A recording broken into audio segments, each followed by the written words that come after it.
Now make we join our people for inside Pidgin News Network commentary box to touchlight as see the shele for countries. Pidgin News commentary box. Now they come so my people na man on the street be this. First I famous to say more giving a story where they happen around town, around Nigeria and everywhere. Now so Nigeria House of Representatives come gather themselves together. They say come, it be like say on Tuesday we go start work again. We no one know how the matter they go.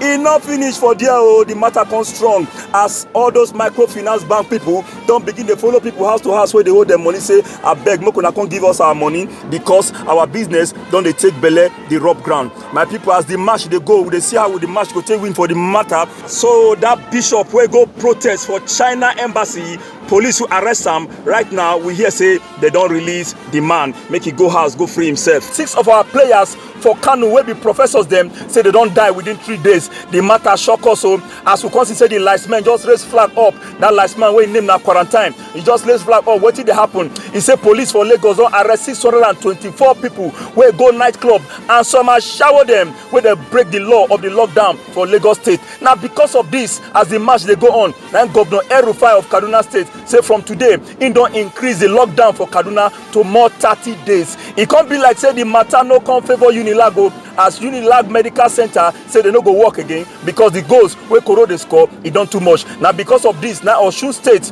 can lost 2 health workers as 3 people self don't cash Corona for the matter. Now one lawyer wait there for the march, they watch, he say he don't vex. He say no, he can't sue China. He say China now cause all this rubbish. He can't sue them with $200 billion.